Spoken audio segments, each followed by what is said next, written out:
HVAC guy who works, who's a student at the school, and he is nice enough to look over the estimate for me to make sure that I'm not getting ripped off. But, that first estimate we got was, oh, look, it's working. It's working. It came up. Maybe. Okay. So, yeah, so he'll, because I think one quote I got was like maybe $14,000 or something. And he said, it's not a bad price. Turns out the guy was not licensed, so he's not able to do it in that area. But he was saying that 14 is like a reasonable number. And then, like I said, this other guy came in at 25 to 30 grand. I'm like, yeah, you're delusional. Screw off. It's that when we start to build relationship with contractors, prices seems to be more reasonable, because they know they will get more job from us. Right. And they're used to it. So they keep the prices down. And I have that all the time also with people that I work with, that one day I can get a price that is double what I paid in the last project. Now I go to them and I said, what's going on here? I mean, we know materials haven't been doubled. Are you building a pool in your backyard? Tell me what's going on. I need to know. Yeah. And that's part of that. So when we go out sometimes, when you consider that in mind, when we go out sometimes and we looked for other people, yes, we see that the prices we are paying are very reasonable. Now that we're trying to build new relationship with new contractors, we see, you can say, the real everybody's price that are higher. Yeah, and it's just unreasonable, It's just completely unreasonable. And it's just like, if you don't want the job, just say you don't want the job. But don't waste my time. Don't waste my time with me going out there and you taking a look at everything and you putting up this unreasonable estimate that you already know I'm going to say no to. It's just like, why? Just say, look, you know what? I'm not interested. Sorry, I don't have time to do this. And I'll find somebody else who may be interested, but don't waste my time doing this. It's just as irritating, because it's like an hour to go out there, and then it's like, waiting 3 days to get the estimate. It's just ridiculous. And I did go out there and I got an estimate. Somebody else recommended a licensed electrician out there, and I already got a quote for like around 8,000 or 9,000. This guy comes in at 13. It's just, and he's a friend of a friend. So I'm just like, why? I wish these people wouldn't be so. It just is very frustrating, because it's a waste of time for everybody. So now I'm back to trying to find an HVAC and electrician for my Delaware property, so I can get everything moving again, because it's stalled a little bit because of some of the demolition issues that we've had. So it's just as frustrating. So it's interesting, because I was running the Piece of the Good Life webinar before this. Yeah. So, and it's interesting. And Larry, if he's listening, he always does this to me. He's like, hey, by the way, I'm going to be out of town. Can you run the Piece of the Good Life webinar? And I'm looking at him like, really? Like, really? He knows that I'm not. My Saturday morning. Yeah, it's just like, I'm not. I can do it, yes, but do I want to? And he does that all the time, because he has that. Look at you laughing, because it's right? I know. He has that expectation, and then if I say no, I feel like the schmuck, and it's just like, I hate it when he does that. It's not the expectation. He know how to make you do something that you don't really want to do. Exactly. Yeah, and it's just like, and he know it, and he do it in a charming way. Oh, you love doing that. No, I don't. Yeah. He do that to me all the time. I know. It's we very experience it. Yeah. So our broadcast does work, which is great now. I don't know what happened again. It's yeah, exactly. So everybody can look at Debbie's sexy. My sexy top. There you go. I'm showing my arms today. I got my little bit of chest, whatever you could say. I'm in a better mood than I was last week, which is good. Are you done? I'm done, yeah. Okay, thank you. Exactly. So you can stare at Debbie's sexy top on the online. And, of course, you can call us, 855-939-1137. You can catch my call during the phone. So 855-939-1137. We'll be very happy if you will give us a call, and we'll discuss whatever you want. As long as we can answer it. And if we can't answer it, then I guess we won't. So there is something I want to discuss with you. And what is that? There is a new law in it's not a law yet. Something going on in Philadelphia. Okay. And that's relevant to landlord-tenant issues. Okay. And what they are doing is, it's called, so I'll read it to you, okay? The local Philadelphia City Council passed legislation on June 12, 2025. I'm trying to figure out which source to use here. Okay, so just throwing it out there that we're getting a note that your audio is going to the switcher is higher. I can barely hear you. So, or you can barely hear us or something. I don't know. So you just need to adjust that. So while you're, reading, We'll figure it out. Yeah, we'll figure it out. We will. So what they're saying is they allow the renters, okay, I'm sorry. It's allowing renters who must pay more than 1 month's rent in security deposit, Yeah. which is what we're teaching here in the school. Always take 2 months, okay, first, last, and security. Now, the 2 months can be 2 securities. It can be 1 security and 1 last, but that's part of that. So according to the city of Philadelphia right now, they are passed a legislation that say that the landlord must provide the tenant with the option to pay the second security or the last in 3 or more payments. Which means if you have a tenant that applied to your home and it seems good and you like them and you want to take them in, you must allow them to pay. They have to pay 1 security in full. The second security, you must let them pay in at least 3 payments. Okay. That's something that just passed now, June 12. It's not now. We have some time. Also, they're trying to run another thing, believe it or not, which I think it's acceptable, to be honest with you, that application fee can go over $50. It can go over? It can't. Oh, can't. Yeah, you can charge over $50 for an application, which is acceptable. Yeah. The only problem with that I see is that we all use a third-party companies to do the applications. Oh, and I see where you're going. Some of them are charging over. Okay. So everybody will have to choose the companies that will charge. If you are renting in Philly, if you're doing that in Philly, you must choose ones that are under 50. Okay. That can provide this service for you, the landlord, under $50. What does Zillow charge? I don't even know what Zillow charges. 30. It's funny because I'm applying for apartments right now myself. Okay. $35. $35. Okay, Yeah. so because that's what per person. Yeah. Yeah, right. So when you do I know that when you apply through Zillow, you can use that same credit report for multiple places, right? Once you pay once, can't you use it for multiple places? You can. Yeah. So that's what I do when I say to somebody, I'm like, all right, I'll send them the Zillow application, and I'll say, just so you know, you're paying for the fee, but you'll be able to use that fee for any other apartment that you can apply for. I applied for so many recently, and I tell you, the best value right now is Zillow. Okay. Zillow, I think, costs $35, maybe $39. Okay. And you can apply for as many as you want. Okay. Rent Spree is, I think, you know what? I'm not sure. I've never used Rent Spree. So Rent Spree is extremely expensive. Okay. It costs like, I think, $50 or $60. And then if you want them to allow you to use this application for other units, you need to add another $15. So why would I use Rent Spree? Because they're gouging. If your landlord work with Rent Spree and he say, I only accept Rent Spree application, it is what it is, right? So there's nothing you can do. So I guess so. That's why they're running this legislation in Philadelphia right now.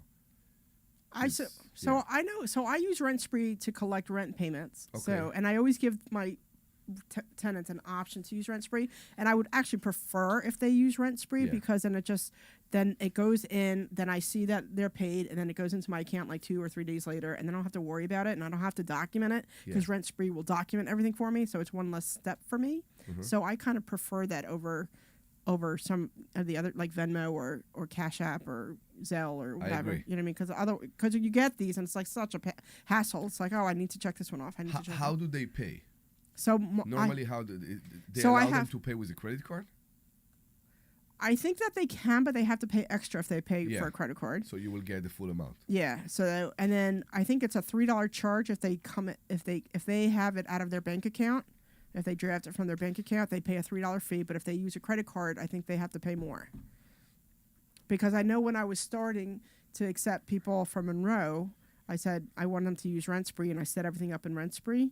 And then they decided not to do it because they were going to use a credit card, and it was going to cost them more money. And I'm like, well, then send me Cash App, but either way, you got to pay me. So they ended up Cash Apping me. But I do have a couple tenants who use Rent Spree. Yeah. The only thing I don't like about Rent Spree is that, and I'm not sure, maybe because I think it only happened once, that I don't know if it automatically applies the late fee if they're past a certain date. Mm-hmm. I'm not sure. So that's the only thing I have to check. But it only happened once where I think I got something late. Usually some of my tenants pay early, which is fantastic. But some of them I still haven't gotten rent for, and it's, past the first. So, whatever. It is what it is. The amazing thing about the late fee is how with certain tenants, it's just automatic.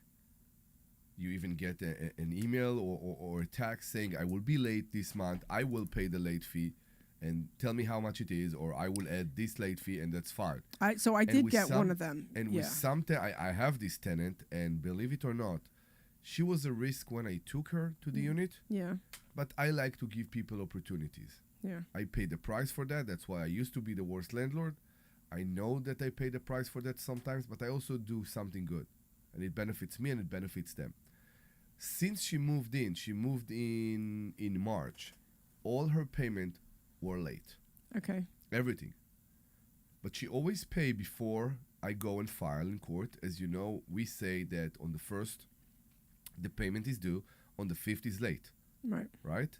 I'm sorry, we say on the 2nd it's late. On the 2nd it's late. On the 2nd it's late. On the 5th, there's a $150 late fee. On the 15th, I filed for eviction. Right. So, believe it or not, she always paid before the 15th. And I am concerned that maybe one day she will pay on the 17th or the 16th or the 18th, and I will be in court before she will finish the payment. And that's an aggravation. For everybody, for me, for her, it is what it is. Yeah. We know that. We experienced that. We know what it is. I really just I wish that, so a lot of the times I get there's a handful of times where I've gotten it late and I'd be like, where I'd have to, I'm like, well, I'll remind them, okay, there's, like for one tenant, she just emailed me and she's like, listen, I don't get paid till this day. I'm going to pay you on the 7th.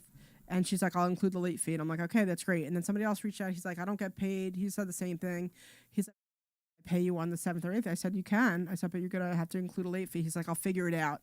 And then I'm telling you, the next day I got paid from him. So he figured it out. But then I also have like a handful of tenants that, just like you, I took a shot on. And then a couple times I'm like, I'm just letting you know that it's the 12th. I haven't received payment and I'm filing in 2 days. You know what I mean? Or I'm filing in 3 days. And then all of a sudden, within a day or so, I get all the payments with the late fee. And it irritates me. And I'll tell you why. Because I have mortgages out on my property. So I have to still cover the payment whether they pay me or not. So and I know that you have all yours are free and clear, but mine aren't. I got you. So I still need to pay my lender whether they pay me or not. I still need to pay it. I am the abnormal here. So you are the abnormal. In more ways than one. I love you, Omri. I'm kidding. Most people. Okay. So I'm just saying, most people have mortgages on their property. Right. When the tenant don't pay, yes, they can pay their mortgage, and this can be a problem.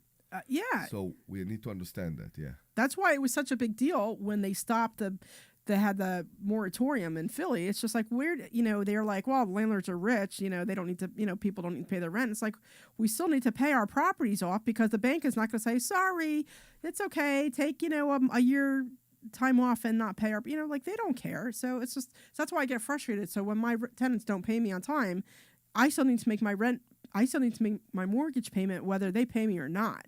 And it's definitely a little bit harder when you have so many properties that, if you're paying $1,000 a month per property on a mortgage, it's just like, $10 or $20 or $30,000 or whatever it is, that's a lot to come up with when your tenants aren't paying you.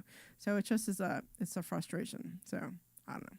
But usually, like most of the time, it's not, usually most of the time it's not an issue. If they give you notice, at least you know what's going on.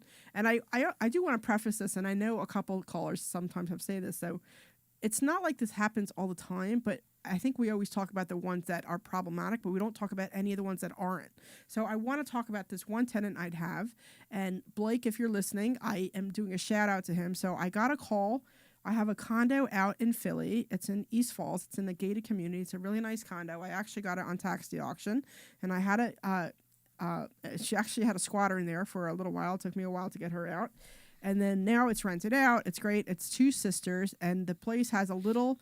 You were there. That's the one your wife cleaned out for me. And we changed the lock. And we changed the lock for me, and it has a little extra like an alcove in it, which is great because they could put their little office in there. Anyway, so I got a call from them yesterday saying that there was water in the kitchen, but there was hardly any water coming out of the bathroom sink and no water coming out of the shower or the tub, which was just weird. And then I asked them to check the neighbors and then people down below to see if they had water. Everybody had water, so we couldn't figure out what was going on. It was just really weird. I told them to call emergency maintenance, and maintenance is like, this is a unit issue. This isn't a maintenance issue. So I had Blake go out there, which was great. And Blake went out and fixed everything, which was, perfect. Thank you so much for that. And then last night, it was so nice because, like I said, there are two sisters. Let me see if I could bring this. And they said, Blake fixed it. I said, great. Thank you so much. You're very welcome. And she writes to me, which was so awesome. You are truly the best landlord. Melissa and I think you are the absolute best. Thank you so much. Have a great weekend. So it was so cool to hear that, because I have you get these tenants who are just so happy with you. And it's just so nice because, whenever I hear about a problem, I like to get it resolved within 24 hours. And usually it's sooner, right? So Yes. if I got a call and say, hey, I have this plumbing not working or there's a problem with the electrical, within 10 minutes, I'm on the phone trying to get somebody out there to say, hey, can you go out there and take a look at this for me because there's a problem here, because I don't want this to fester, because I remember renting an apartment way back when, and if I had an issue, I needed my guy to take care of it, and it didn't always happen. Every time you do something, regardless if you're a landlord, whatever you're a tenant, be proud in what you're doing. Don't let people staying without heat, without cold, without proper roof, right, without proper plumbing. It's unacceptable. Yeah. I mean, this is people's homes that you're dealing with. You can't mess around and try to wait for this or wait for that, or I'll wait to see if it goes away.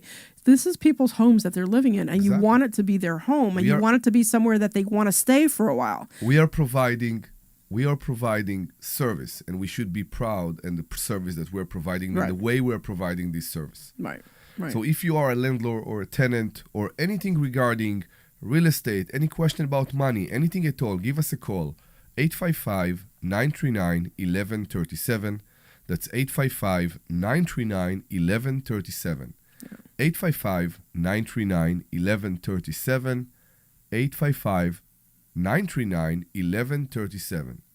No. And we'll be very happy to talk to you. And now everything works. Everything's working. It took us a second, but it took us more than a second, but now everything worked. The broadcast and everything works, and we're happy. And we have Kimmy listening to us. Kimmy is listening to us. Yeah. Hey, Kimmy, how are you? We miss her. Yeah. She don't come to class that often. Yeah. So, but no, it's good. I'm glad to, like I said, we're glad to be able to help. I was having trouble with a different, I think I don't know, maybe it was six months ago or something. I had one of my tenants was having trouble with her stove, and I'm like, all right, whatever. And I just ordered her a new stove, and she was super excited that she got a fresh brand new stove. And I felt bad. I think it was going to take like 3 or 4 days to get out to her. I'm like, it's as fast as that they can get it to you, but at least you have a brand new stove, and now she's happy, and I don't have any issues. So it's like little things like that. If there's something going on, then you want to take care of it right away, and deal with that so that people will. I think that's what it is. It's like you want people to be happy in their home so that they want to stay with you, So I know that they had said something to me about staying for another year, which is great. I have to up the rent, $30 or $50 or whatever, and I'm sure that they'll be happy to pay it, which is great. But I'm happy because they're happy, and then it kind of makes my life easier. And they're not going to call me for any stupid thing. They're going to call me if there's a problem, right? I know. So, and it's we want people to care about their home. We want people, and then the other thing too is that then if you're good to them, then they're going to be good to the property. Of course, they care about the property. Right. That's why we're trying to always give people the property in a condition that we can move into in any given moment. Right. When we do that, we basically say to people, this is my home, my house that I'm giving to you. Yeah. In a way that I'm proud to give to you. So please take care of it. Right. Exactly. Yeah. Yeah. And that's the way we do it. Should we do a commercial break? Yeah, I think we should go to commercial. Let's go and do a commercial break. All right. Hey, this is Larry Steinhouse with Investor You're Schooling. clear. How many times are you going to listen to my voice before you finally go to investorschooling.com? I can't believe you haven't signed up for a class yet. You're going to learn real estate investing. You're going to learn stock options trading. You're going to learn things about money that you didn't even know existed. Go to investorschooling.com everything's fine on the radio. No, I know. My goodness, this Thursday, investorschooling.com, and take that free class. See you there. Listen to that. Larry's not even here, and he's giving us direction on what. Hey, this is Larry Steinhouse. Steinhouse. What's funny about it is like Larry and Omri both answering each other on Larry's messenger makes it look like Larry's having a conversation with his because I'm reading it. I'm going to teach you a way that you don't have to deal with toilets, trash, or tenants, or even own any real estate and invest in real estate at the same time. You want to learn this, so go to investorschooling.com. That's investorschooling.com and take a complimentary class this Thursday. And I promise you, no toilets, no trash, no tenants. Only increase the switcher. I don't know. No, you just moved it to the microphone. Hey, this is Larry Steinhouse with Investor Schooling. I've been talking about myself for all these years. Now it's time for you to hear from one of our great what clients. I said about Piece of the Good Life? Investor Schooling lives up to the promises. Larry's a great teacher. Teaches about the whole new approach to thinking about money. Taking to heart many of the things that he's Omri, say something so I can double check your radio level. Come to Investor Schooling, and you could be just like Charlie and change your financial life. Go to investorschooling.com. We will see you Thursday.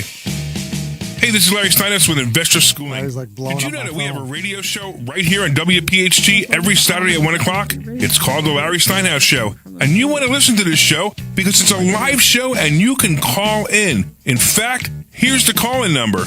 855-939-1137. And when you call in, you can ask us questions about real estate, the stock market, even politics. Make sure you tune in Saturday, 1 o'clock. This is Larry Steinhouse with Investor Schooling. This is Larry Steinhouse with Investor Schooling. Did you know that there are so many different ways to prepare for retirement, and annuities are not the answer? Come learn this Thursday by taking a free class at Investor Schooling. Come to Investor Schooling, and you will learn so many different ways that you can make more money in retirement than you actually expected to. Go to investorschooling.com and sign up for a complimentary class this Thursday. That's investorschooling.com. That's investorschooling.com. We'll see you there. How do I say on Glenn? I think Omri's like really loud. This is Larry Steinhouse with Investor Schooling. Did you know that you can buy real estate with absolutely no money out of your pocket? That's right. Bring your overall level down for the radio station without touching the switcher. How to buy real estate with absolutely no money out of your pocket. You should come this Thursday night to a complimentary class at Investor Schooling and learn more. Learn how to buy properties with no money. Learn how to make money at closings and learn how to make a monthly income. Go to investorschooling.com. That's investorschooling.com. Take your complimentary class this Thursday. This is Larry Steinhouse with Investor Schooling. Listen, you need to take a complimentary class this Thursday. You need to learn how to invest in real estate. You need to learn how to invest in the stock market. You need to learn how to invest in stock options. And you need to learn how to make more money than you've ever made before. Why aren't you here? Come to investorschooling.com. Take a complimentary class this Thursday and learn. That's investorschooling.com. Take your complimentary class this Thursday. All right. We'll see you there. This program is paid for by Investor Schooling. You're live. So if you were listening live on Facebook, you're here. We're having all kinds of issues going on with the radio. And then Larry is literally on a plane telling us what to do. Gotta love him. Every time he's not here. Every time he's not here, we get directions for him. Some problems, yeah. And you know what I don't understand is that if he's not here and he purposely makes his flights so that he can't be on the radio show and he listens to us and gives us direction, I think he should just call in or do something so that we don't have to do the radio show on our own. Because, you know, he tells us what to do anyway. Welcome back to the Larry Steinhouse Show. We are a live show, as you see, and we are very, very unscripted. You can call us anytime during the show at 855-939-1137. That's 855-939-1137. 855-939-1137. 855-939-1137.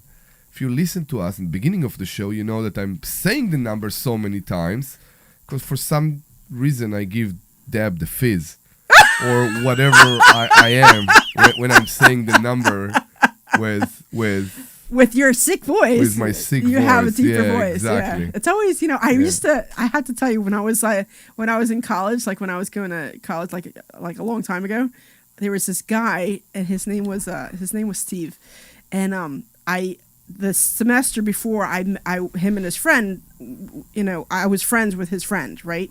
And then we ended up being in the same class together the next semester. Yeah.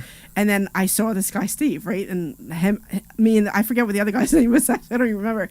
But you know, and I was attracted to this guy. He was, he was a good-looking guy. But anyway, he had such a deep voice that even when he whispered, you could hear him across the room. Like, you couldn't hear what he was saying, but you could hear that he was talking. So, of course, I made it a point to go over to say hello to my friend and say, yo, hey, how you doing? How you been? What's going on? Blah, blah, blah, just chit-chatting. So that I could get to meet his friend Steve. And it's funny because I don't remember his name at all anymore, but I do remember Steve's name. So, but he had I think that was my intro to having a deep voice and really enjoying the whole deep voice thing. Okay. If you want to hear more stories from Deb Anderson, please call us at 855 Completely irrelevant to what this is a financial show. Yeah, exactly. If you want to hear what you've been through in college, the marriage, whatever, you call us 855-939-1137. No, I think my marriage is off the table for this, right? And of course, we have sweet Glenn Page, our producer. And he doesn't know what to do with us either. So what do you mean? Funny. What? What do you mean he doesn't know what to do with us either? Because we're a financial show, but we don't talk about finances all the time. We do. Sometimes. Do you want to talk about finance? So let's do that. I tell you what I want to do. What do you want to do? Okay, because we started to talk about real estate. We talked about landlord-tenant and about what's going on in Philadelphia right now. Right. With the new legislation and what they're trying to pass, which... I thought you said they're passed it. I think are they trying to pass it or they passed it? So it's passed. Yeah, okay. It's passed. But to be honest with you, I'm not embarrassed to tell you that I'm not sure when legislation turned into a law. So I don't know either, but the thing I was thinking about actually when you were talking about it was that just because they have this into law doesn't mean you have to accept that tenant. No, but it's true. You don't have to. So I got a call this morning from somebody about You need to be smart on that. You need to know how to not accept the tenant until the tenant explain how they pay, and then you can reject the tenant without saying, because this is part of the PA law, without saying why are you rejecting this kind of tenant. You can always say I have better candidate. That's fine. Right. But there's a problem here, and I think the government, the state, the city of Philadelphia in particular, are trying to fight something. And it's funny to me that the city of Philadelphia do it they are so determined to do that, because you have sections in Philadelphia that you understand very, very clearly that some homeowner can take care of their home. Okay. The roofs are collapsing, all the bricks. So I don't it's understand like why there's no mortar between two pieces of brick. So I don't understand why they don't go after those landlords and leave the other landlords. I'm not saying even landlords. I'm saying owners. Okay. People that can't maintain their own home. We see those things. We see landlords that can't maintain the home. We saw them. They were shouting during this pandemic, right? Yeah. Because you need to understand, I need to consider as a landlord that every 25 years, let's say average of 25, I won't say 25 years, I need to do a roof. Every 6, maybe 8 years, I need to replace a water heater. Now it's like 15 to 20 years, I need to replace a furnace. And that's if I'm lucky and nothing is in the middle. All those things. Kitchen don't hold for 20 years anymore. Yeah. They don't. They just don't. And if you want to give people nice place, yes, you can give them a 20-year-old kitchen.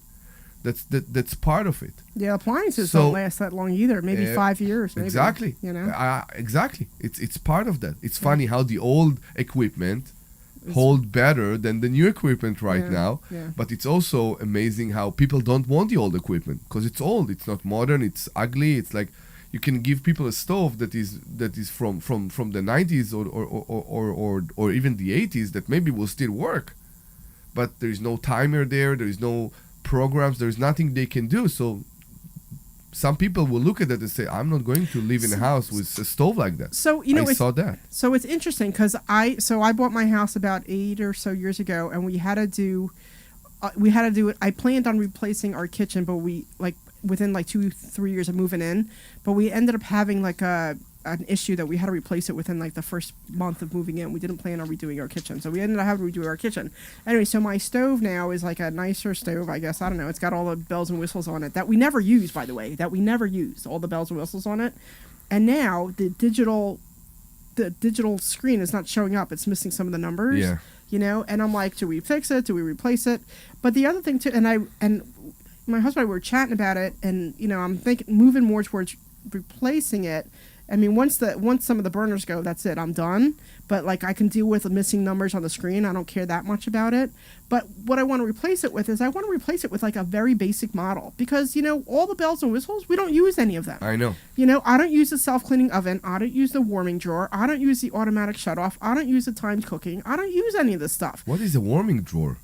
You don't have a warming drawer? No, what is it? So you know how you have the regular oven that you open up? Yeah. On the bottom, lots of people put like storage in there. Yeah. Yeah. So they're usually a warming drawer. It's a warming drawer, like it stays warm. So for Shabbat, like for Shabbat where you can't turn on the oven if you follow Shabbat, you can keep, you make your food Friday during the day. You keep your warming oven on, and then you can open it up and still have warm food on Saturday because it keeps the temperature warm. It's a warming drawer. So I have a warming drawer. And I think I've used it once in 8 years. Like once in 8 years. You know, like what? I don't need this crap anymore. And it's the same with microwaves. It has like 15 different functions on there. And the only one I've ever used is the popcorn button. Is popcorn. And I don't even use a popcorn because I don't need popcorn. My husband uses a popcorn button, and I use a soften the butter. That's it. I don't use any of the other features on there. Soften the butter. Soften the butter. Like if I'm making a recipe and I need to soften the butter or melt the butter, So it doesn't burn it. So it doesn't burn it, melts it slow, yeah. Really? Yeah. Okay. Yeah. So, but I don't use any of these things anymore. So, I'm actually half tempted to get, a 50-year-old stove that'll last me another 50 years. That will be ugly, but it'll be hidden in the cabinet anyway. Who cares? Yeah. But I don't want, because we'll start looking at stoves or we'll start looking at microwaves. My husband looks for, of course, the most expensive one and the one that has all the features and the double ovens. We're not big cookers, so I'm like, what do we need all this crap for? I mean, I'm happy with like a simple turn it on, turn it off. You got 4 burners, I'm good to go. You know what I mean? It has all these features, but then it comes with all these electrical issues with it. So I'm not so sure I'm keen on that. I'd rather just get something old that functions instead of something fancy that looks nice in the kitchen that I don't cook that much in. I don't know. So if you're had enough with stoves, call us and change the subject. 855-939-1137. That's 855-939-1137. And we are also giving a free digital book. You can text the word hacks, HACKS, hacks, to 26786. That's 26786. Please text hacks, HACKS, 26786, and you will get a free copy of Larry's Money Hacks, a digital version of the Money Hacks by Larry Steinhouse. So that leads into like a couple of the things that we have coming up soon. Sure. So we have our Financial IQ that's coming up in Tampa in October. And then we have our Money Hacks event that's going to be November 1st. We have our Love 27 event that's, I think, in October also. So we have a couple events coming up. So make sure to listen in to us and make sure to come in for a free class on Thursday. Please come, investorschooling.com, investorschooling.com. Right. And then we had a special speaker this past Thursday. He was talking about notes and mortgage notes.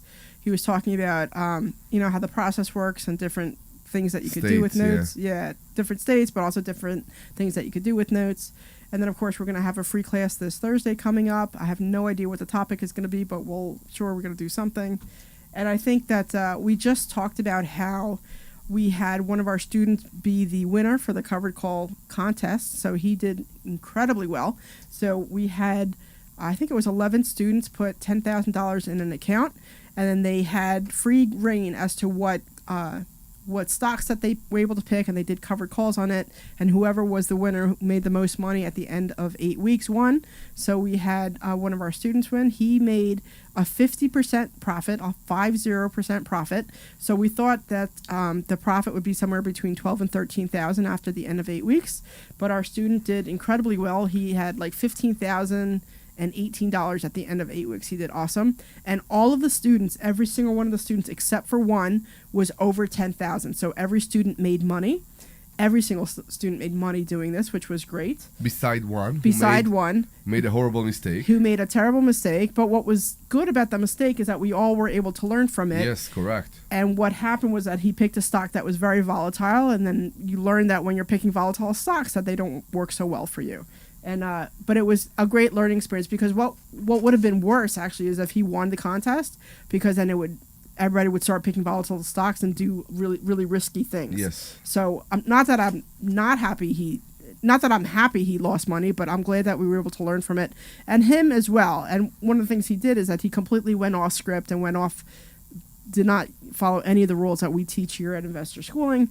And, unfortunately he didn't do so well, but he's taking it all in stride, which is great. And everybody was able to learn a lot from everybody else. And then on this past Monday, we were talking about what everybody did, what stocks they were picking, what strategies they were using, and it was pretty good. It was pretty exciting, and it was great because there was so much momentum going for this contest. Like, everybody was excited, everybody was coming in. Like, there was just a lot of energy when people were talking about it. It was really pretty cool. Okay, and people got prizes, which is also good. People got prizes? Yeah. We have the winner. He got a big trophy. Yeah, the winner got a huge trophy. Yep. Yeah. Yeah. And a dinner. Did he get dinner? I'm not sure. I think so. So Monday nights for it used to be. When we started the challenge, it was a trophy and a dinner. It might have been. So remember, I was away when the whole thing started, so I didn't even know about the challenge until I got back, and then Monday nights I had to go down early, so I wasn't able to hear all the back and forth, which kind of blows, because I would have really liked to have heard the back and forth and the banter about what everybody did, just because I wasn't able to do that. But so if you want a dinner, that's great. I had no idea. Yeah, it's not me. The winner got a dinner. No, the winner. Yeah, no, I know. No, that's great. So I want to focus in this hour about landlord-tenant issues. Okay. Because we just started, and let's focus on that. And in the next hour, we can discuss maybe stocks, maybe options, maybe other things. You can maybe bring another college story, whatever you want. So if you do have any question about I have some college stories. Landlord in tenant, keep your shirt on. You can call us at 855-939-1137. That's 855-939-1137. 855-939-1137.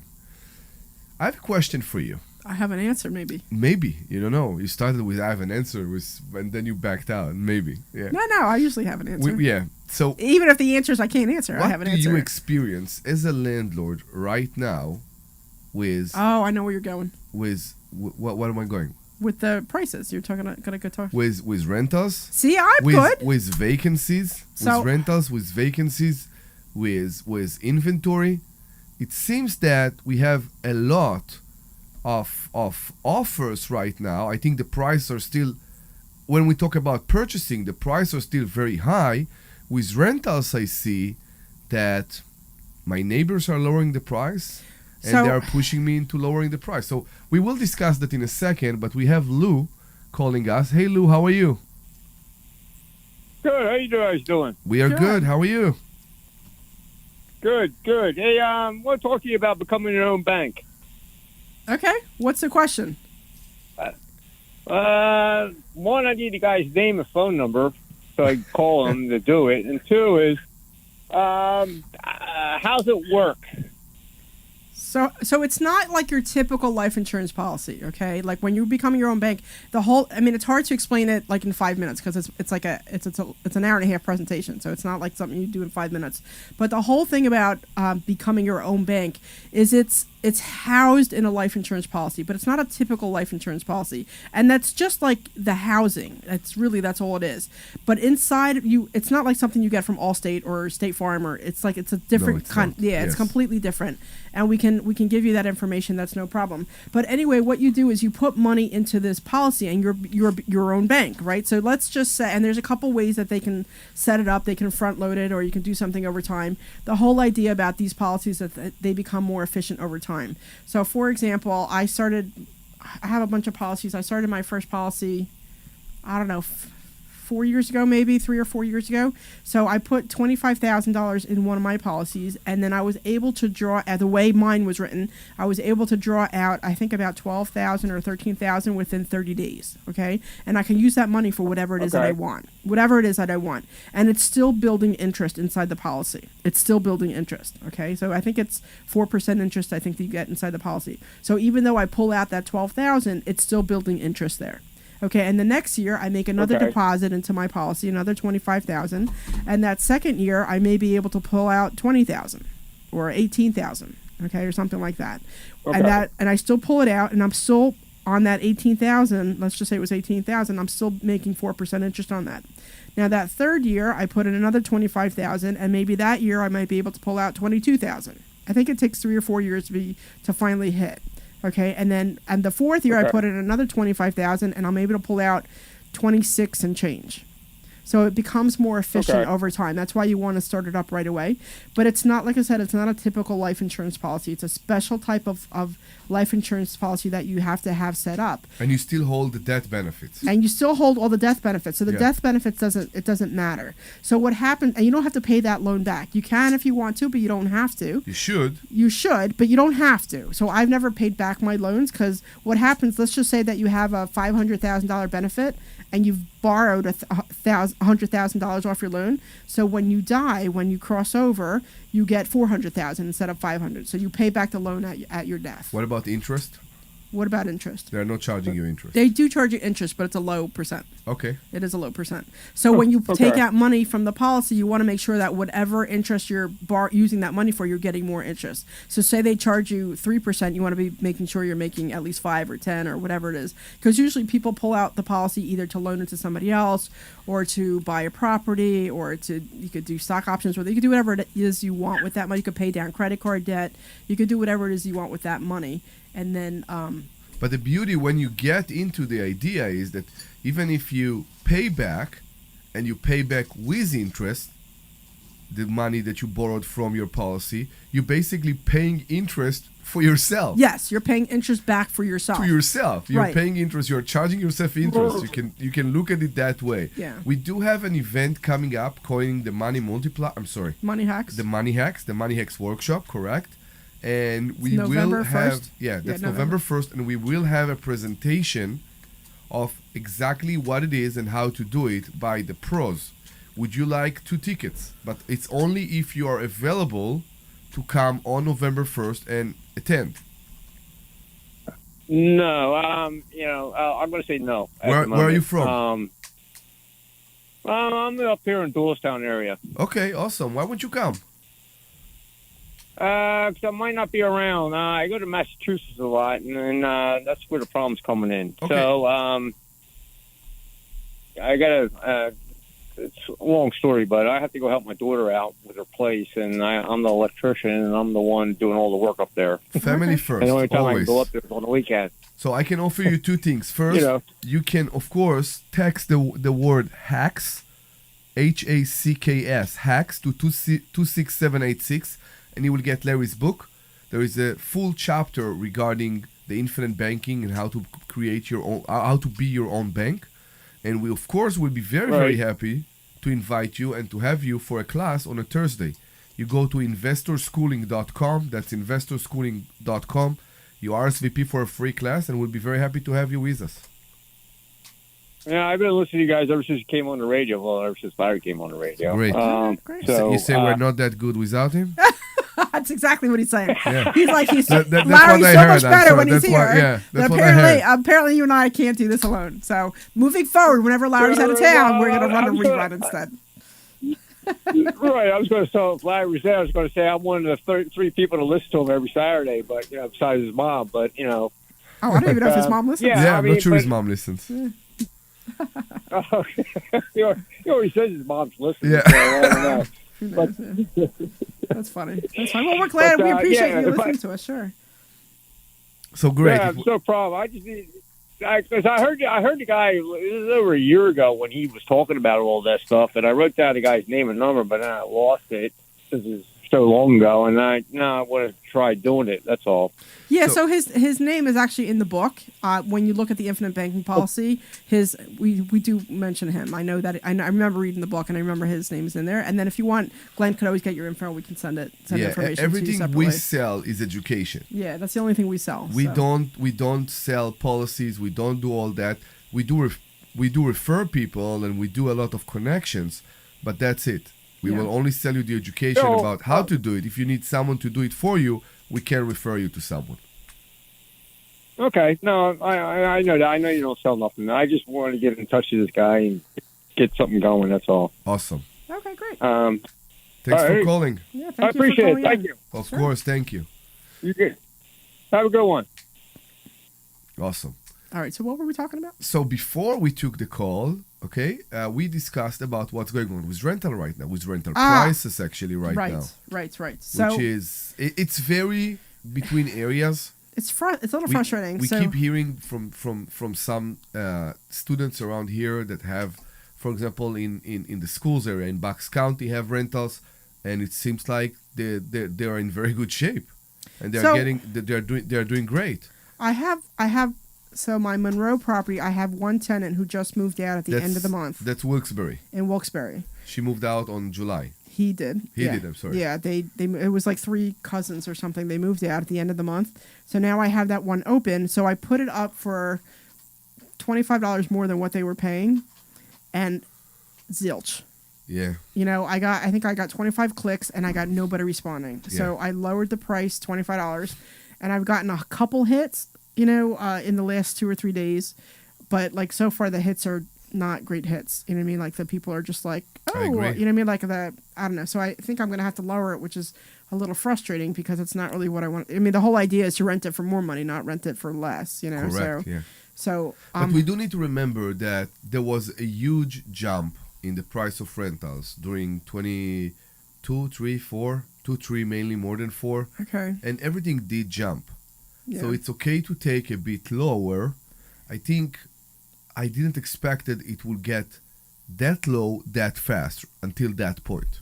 I think that's the issue from my side. Yeah, I just want to get this thing rented. So, you know, for those of you who don't know, like when you turn over a tenant, it's very expensive for the landlord, you know, because you have to paint, you have to clean, you have to fix whatever happened, then you have to get somebody in there. You can't get somebody in there right away. It usually takes a month or 2, sometimes longer.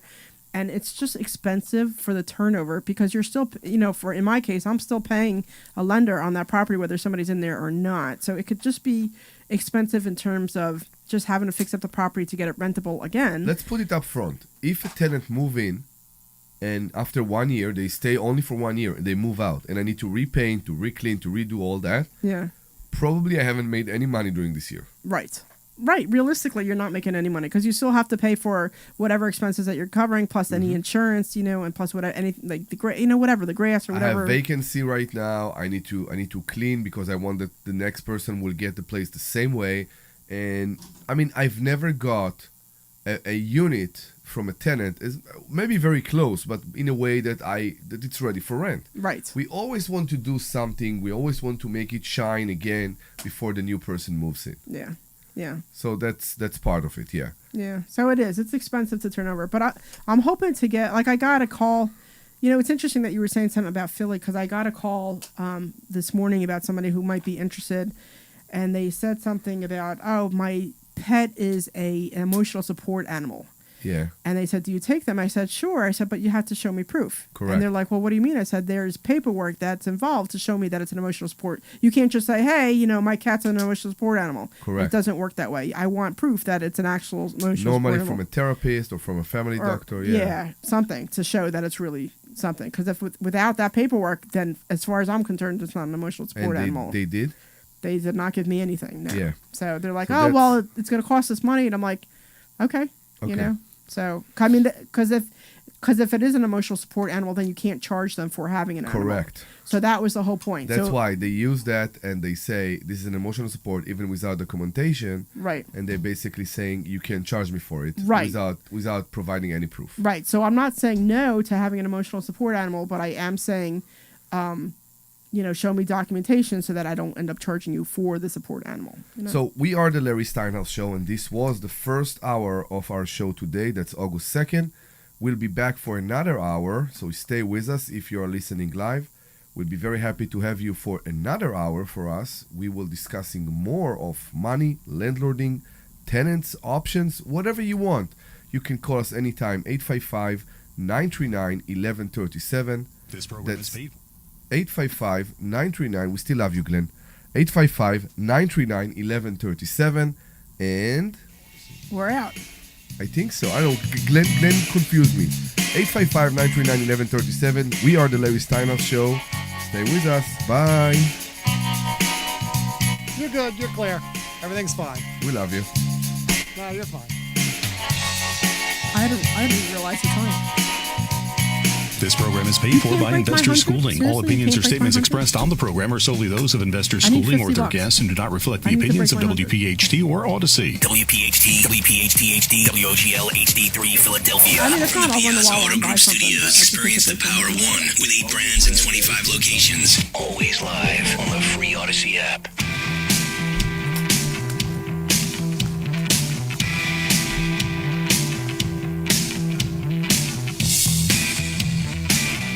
Stop buying gold online. Edelman's Coins is the Philadelphia area's largest buyer and seller of gold and silver bullion. Family owned for 99 years, Edelman's Coins has continued to provide ultra-competitive pricing paired with unparalleled customer service. With transparent buy-sell spreads, you know you will always get a fair deal. When buying or selling bullion or coins, think Edelman's Coins. Call 215-572-6480 or visit edelmanscoins.com.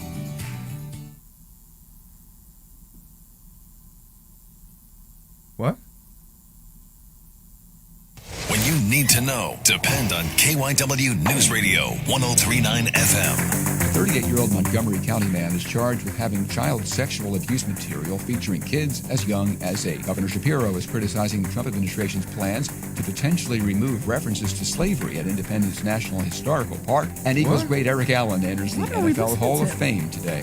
Get the latest anytime on KYW News Radio. Now on Crystal Clear 103.9 FM. You've never needed us more. We'll be coming If back something in 1 happens minute. to you, what happens to your family? Will they struggle financially? Will they be able to afford the home you built together? With Ethos, you can get life insurance coverage in minutes. Get up to $2 million in coverage for as little as $2 a day. All online with no medical exam. Just answer a few health questions. Get your free quote at ethos.com/life. That's ethos.com/life. Dr. Deb, I got that guy's email for you.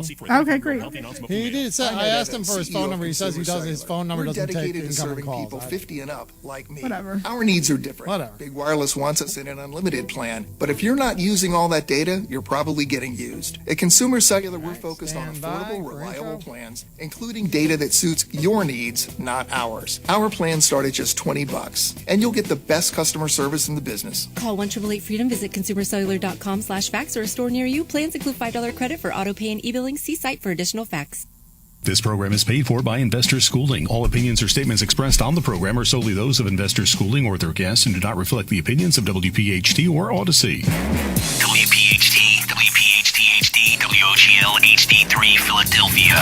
From the Piazza Auto Group Studios, experience the power of one with 8 brands and 25 locations. Always live on the free Odyssey app. The Larry Steinhouse Show. Welcome back. Welcome to the Larry Steinhouse Show, where money, politics, and common sense collide. But wait, something feels different today. That's right, I'm not Larry Steinhouse. I'm Omri Morad, stepping in while Larry is out today. Probably making deals, flips house, or finding something outrageous to rent about. What? I hate ChatGPT. ChatGPT strikes again. Yeah, we are broadcasting live from the Investor Schooling headquarters right here in Bucks County, Pennsylvania. We are the brick and mortar financial school. To any financial needs that you want and need and have, whatever you want, we are here for you. Did you write this part? Okay. No, I'm trying to adjust it as I read it. Okay. So stop. Okay. Thank you. All right. Yes, that's right. We are not hiding behind the webinar. We are in the. Okay, I'm not doing it. I'm sorry.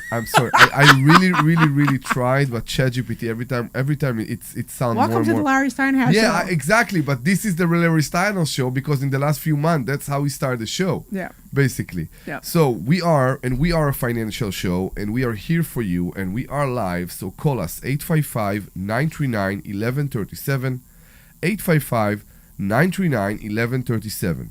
Buckle up, grab your notepad, and get ready for financial truth bombs.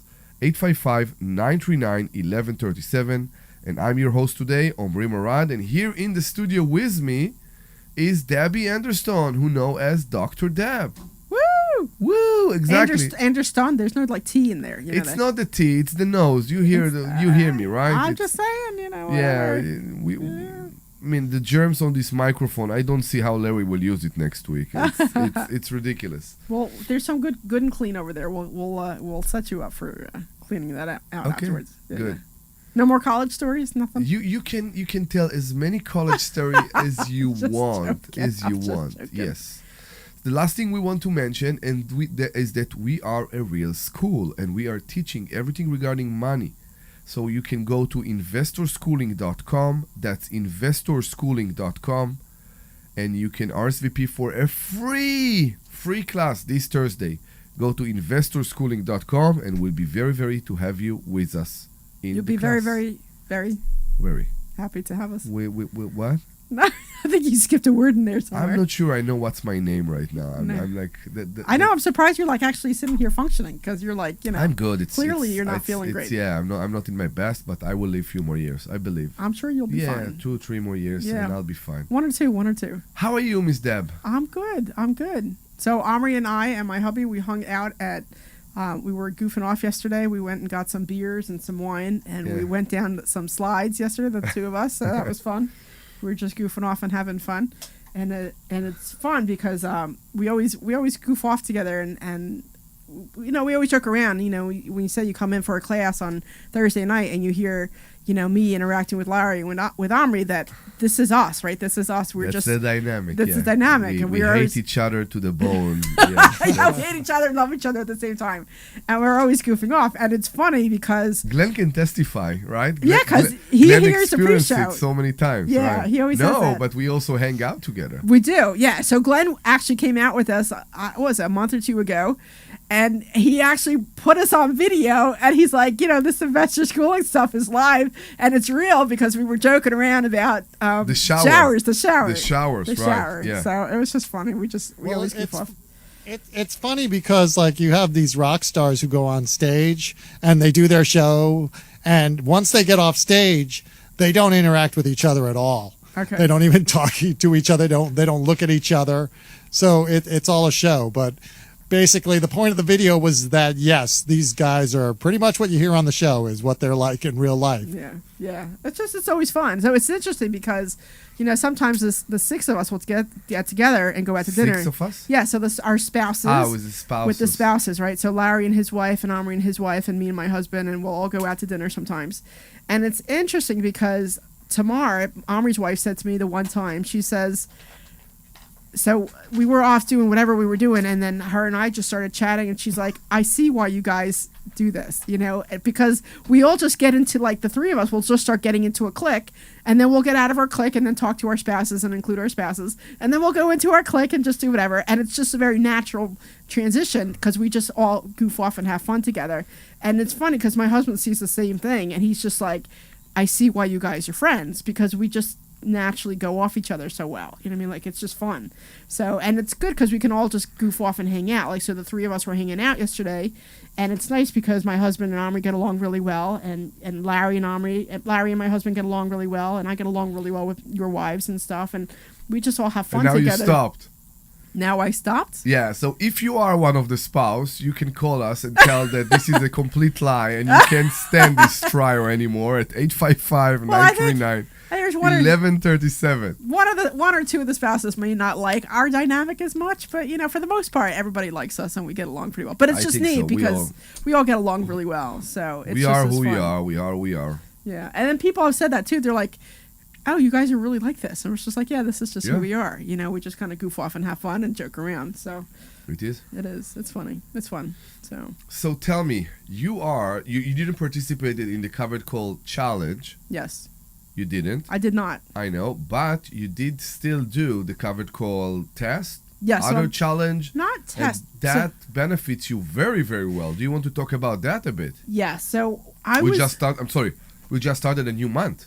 So we just started a new month. So I'm buying on Monday. Yeah, Monday. Yeah, I'm buying. You're buying on this Monday. Yeah. So yesterday, all my stuff will expire, or it's probably already expired. And if I look at Charles Schwab, I'm sure everything has been sold already. Well, actually, I think some of my stuff. I have to go back and look. I'm not sure. So when they started the Covered Call Challenge, if you guys don't remember, I was away for about a month, like living the life in Buenos Aires, Argentina. I was really having a lot of fun and goofing off. And so when I came back, I didn't know anything about this Covered Call Challenge. So that's why I didn't participate. Otherwise, I might have.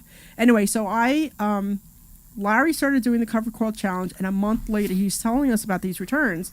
So a month later, I started also. So I put $50,000 into a Charles Schwab account. And for the first, and the one mistake that I did is I wasn't pulling out the money. I was pulling out some money and then leaving the rest in there. My thought was to build the account. And he's like, yeah, that's not how it works. And I'm like, oh, okay. So now my last pull that I just pulled out a few days ago was around $10,000. It was like $999.88 or $9,980 or something like that. It was just under $10,000. And that's from an account in the value of? So that's from my account. I think it's around 120 in there. 120. 120. So I started with 50,000. And that's a monthly withdrawal. That's a monthly withdrawal. So I started with 50, and then I was pulling out, I think around 4,000 ish, somewhere around 4,000, and I'm like, oh my god. So then I put more money in there, and then now I have it up to 120. I just put in last week. I put in another 25, and I should be getting another 30 grand in the next 2 or 3 weeks. I'm going to put that in there. So I'm trying to get the account up to 200,000. Over 8% in a month. Yeah. So that money. So one place I'll tell you that I pulled the money from is I actually, you know how you get those loans from credit cards or whatever, they call you up. Oh, you're eligible for whatever. So I took a $50,000 loan. Was it 50? I think it was 50. To bring so I had my original 50 in there, and I got another $50,000 loan. Although I only got 42,000 of it, but that's a whole other story. Anyway, so I put that money into the account, and I borrowed it from a credit card. I think it was Discover. They were like, "Hey, you're eligible for a personal loan, yada yada," and I'm like, "All right, sure, why not?" So I took it, and then so that 10,000, 1,000 of it goes to pay back, or it's not even 1,000, it's like $800, whatever, goes back to pay that loan every month. And then I had pulled money out of my HELOC, so then another 1,000 goes to pay back my HELOC, and that 8,000 that I have left over, I'm using to pay off some credit card debt. Okay. So I'm using it. So now that I'm going to put in, I put in, like I said, so I'm going to end up putting another 40,000 ish in there to bring it up to maybe 150, 160. So I'm hoping to get around 12,000 ish a month from that, and then I will still use the 2,000 to pay off. So what I'm doing, I'm doing a combination of velocity banking and covered call income. So what I'm doing is I'm taking it out of my HELOC. I'm getting the return at the end of the month. I'm putting that in my HELOC as my payment. Then I'm pulling it back out to pay that personal loan, and then I'm using the rest of it to pay off my credit card debt. And then I'm doing that every month. So if I do that every month, I'm going to get out of my credit card debt much quicker. It's better than paying, $500 a month on your credit card or $200 a month on your credit card, whatever it is that you're paying on your credit card. So I'm paying off that personal loan from Discover. I'm paying my HELOC back at the same time, and then I'm using the rest of the money to get out of a little bit of a credit card debt that I have. And most of my credit card debt is actually business credit card debt, because we teach you at the school to get credit cards, but we're also friends with somebody else who talks a lot about business credit. So I moved 90% of my credit card debt onto the business, so it doesn't show up on my credit report. So I have a bunch of credit cards, but there's only balances on maybe 2 or 3 of them, and they're not. One's a little bit higher, and the rest are pretty low. I don't know, $100,000 or $1,500 or whatever. And then I have one that's maybe 8,000, and the rest is all on my business credit. So I'm paying off my business credit, and then I'm paying off my personal credit cards with this 10, 12 grand I'm getting a month. So right now it's around 10,000 a month. Next month should be around 12,000 because I'm putting more money in there. I just put more money in there, so it's pretty good actually. Sound amazing. Yeah. So all my stuff has expired. I do monthlies. A lot of the students do weeklies because you can make a little bit more money. But I don't want the hassle of having to look at it every week. Yeah. And I also want to look at it once and not look at it again. So, there's a lot of students who are really, I always joke around, like, I'm a real estate person. Like, I really am a real estate person. And I understand the stock market. I understand what Larry's doing for the most part. But I will be the first to admit that I still call him up or say, hey, can you make sure I'm doing this the right way? Well, or that guy who won the Covered Call Challenge, I'll say, hey, Brian, can you look at this for me and make sure I'm doing this the right way? Because I understand real estate, a lot stronger than I understand the covered calls. So I still will always ask for guidance to make sure I'm doing it right. And usually I'm doing everything correctly, which is great. But I still do it once a month so that I don't have to worry about it. So it's the first Monday of the month when you have to buy the stocks if they haven't gotten taken away, and then you buy the covered calls, and that's actually when you're making all your money. That's when you're making so tomorrow by 12 o'clock or 10 o'clock I'll know exactly how much I'll be able to pull at the end of the month because I'm already making that money. And it just takes usually 2 weeks for it to become available, and then I'll just wait till the end of the month and pull it out all at one shot at the end of the month, and then I repeat the cycle every time. So you can either do it monthlies, you can do it weeklies, you can do it whatever it is that you want. And I already have we always talk about just using 6 stocks. So there's actually, I think there's only 5 stocks that I've been doing this with. And I will be doing it every, like I said, the first Monday of the month. Because the reason I do monthlies is that they expire. The last one, they expire on the last Friday of the month. And then since this past Friday was the first of the month, so everything expired yesterday. And I'll start everything again on Monday, doing it all over again. But not bad. 10 grand as a pull for 120 grand. A month? People don't believe. People come to the school and we each tell about their numbers. I don't do it, of course. I should. I really, really should, but I don't do it. Would rather whine about real estate. Because, I don't know why. So, Larry and I were having this conversation, and I just want to say one thing. So I think that this is a great strategy, and I don't want to think that diversity. But you have to diversify, right? So I still am very involved in real estate. I'm closing on a property hopefully in the next week. You guys hear about my Delaware property. I still have other properties. You have properties. Mm-hmm. But I'm doing something different and trying it out.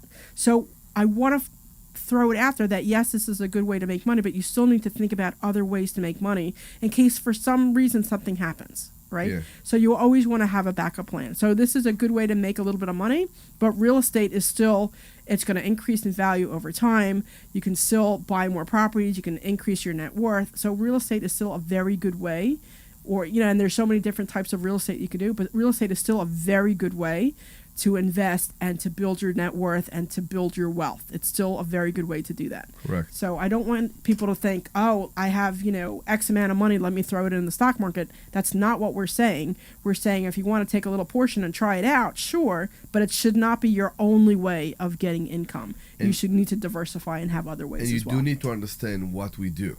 Right. Because people think about option and they think it's the scariest thing in the world and you should never do it. And it's like, yes, it's big reward. And it's also very big risk. The way we do with the covered calls, this is not the obvious normal risk it's not, that you have when you play. Maybe play is the right word, but when you play with options. Well, you have to. This is different. Well, you have to. So, covered calls are different than stock options. They're completely different strategies. Yes. And we do have a set of rules that you have to follow. And when you don't follow the rules, you lose money, right? So it's not like, hey, just do this and you're done. It doesn't work that way. And, people always say, I want to come into a class, show me how to do it. It doesn't work that way either. So usually when you come in, it takes anywhere from 4 to 6 weeks to learn how to do this. Yeah. Because you're not going to learn it overnight. It just doesn't work that way. Because we teach you a different way about how the stock market works. We teach you a different way of looking at the charts. We teach you a different way of how to approach this thing before you're even ready to do any covered calls. So we teach you all these things, and it's not something that happens overnight. It just isn't. And, I joke around, too, all the time, and I say I used to be a student at Investor Schooling. I started also as a student, and I think it took me, I remember I started in October, and I remember sitting into the Monday night masterminds every Monday night, and week 1, week 2, week 3, week 4, and they would talk about these stock options, or they talk about the stocks, or I would listen to them doing the presentation. I'd listen to Larry doing the presentation on the stock market, and I have to tell you, it was like week 6 maybe, or week 7, where I was listening to them, and it finally clicked in, where I understood when they were talking about this, it finally clicked. It took me like 6 weeks for it to finally click. I got you. Yeah, I know exactly what you're saying. It doesn't happen overnight. It took me a while for it to finally click in. You really need to understand that. It's like physics. Sometimes the theories that are the most hard to understand are the one you can't see. Mm-hmm. You can't experiment. It's theoretical, but it's real. It's real. And that's part of it. Yeah. It's very hard to understand that. Yeah. So it takes time. It does take time to understand it. But when you do, when you get it and you understand what basically you're doing, the risk is very low. The reward is very, very high. And like Larry used to say, it is boring. And then it pushes you sometimes into doing things more risky. Yeah. But don't. Stay with the boring stuff. Do that, and you make fabulous return. So the reason I like it is because I don't have to spend a lot of time on it. Like it takes me like 10 minutes tomorrow or Sunday. It'll take me 10 minutes to. So I have to. It all depends, right? If I have to buy the stocks back, then it'll take me a little bit longer. But if they don't take away my stocks, then I just need to buy the covered calls, and then I'm done. And that's I like it because I don't have to do a lot to it. Whereas real estate's a little bit more active. I have to think of this. I have to call the whatever I have. But I like but I like doing that. You can do it on your own. You don't need to rely on third parties. Right. And that's what you like. Yeah.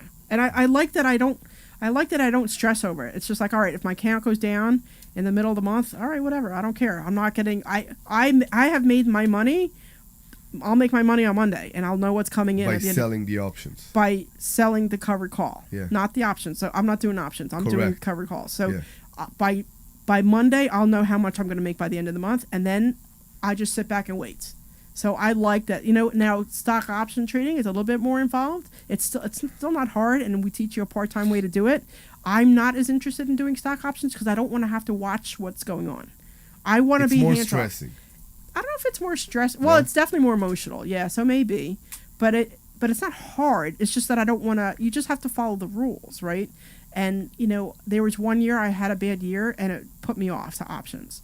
So and it was me either not following the rules or not understanding or whatever. And for me, it was enough. But I've seen people. There's a student at the school who made, I think in 6 months he made $37,000. There's another student at the school. She's made like $72,000. Yeah. Dollars doing covered calls and stock options. It's just like it's amazing. And she hasn't even been a student a year. You know what I mean? Like she's doing incredible. So I think it's great. But she also they also sit back, they watch the videos, they meet with Larry, they make sure that they're doing everything the right way. And that's another thing that we won't let you trade until you're with us to make sure that you're not making a mistake.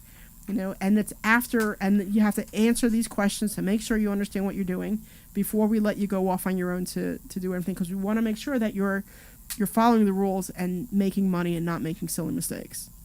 So if you are intrigued by all that information, you can go to investorschooling.com. That's investorschooling.com, and you can RSVP for a free class this coming Thursday, and you will have a blast. We promise you that. We can talk about real estate, we can talk about stock options, we can talk about covered calls, anything you want. Just come, and we promise you will have a blast. If you want to read about that, you can text the word hacks, HACKS, that's HACK hacks, and you can text that to 26786, that 26786, and you will get a free copy of Larry's book, Money Hacks. All right. Now what? I don't know. Now what? I don't know. So it was interesting break? that. What? No, it's too early for break, right? We need no break. Yeah, it's too early. We need at least another 5 minutes before we go for a break. Come on. So apparently Larry's telling us to move on. Is that me or is that? It was before. I don't know if it still tells us to move on. I don't know. I don't know. I just saw it because I can't. I got these new glasses. That's from a while ago. Oh, is it? It's from a while ago. Yeah. What were we talking about? He was being silly. Oh. Yeah. I don't know. Okay. He is. People have too much free time on first class. Yeah, exactly.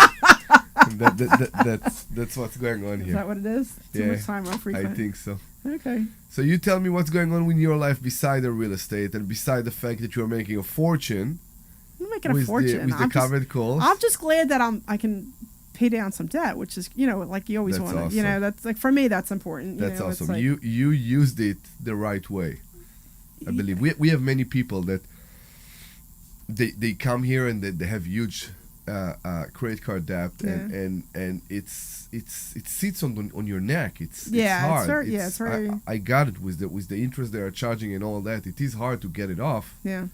And I got you completely. Yeah, so, it's nice because I'm just paying like chunks of $8,000 here, $5,000 there, just chunking it. I mean, it's great. I'm very excited. But you see the balance go down. Yeah, and that's the reward for me. You know what I mean? It's like just to get it just to, because there's a couple things I put on. Like I usually, for the most part, use my business credit for most of my things. Like I have a trip I'm coming up in September. I have a business trip coming up in I think it's October or November, and I had to rack up some of that to pay for some of the travel that I have to do moving forward, and and I just would like to get that off my books, which would be great. So I do have, I mean, I'm dealing more with real estate, so of course my word is more about real estate, and I want to read to you something.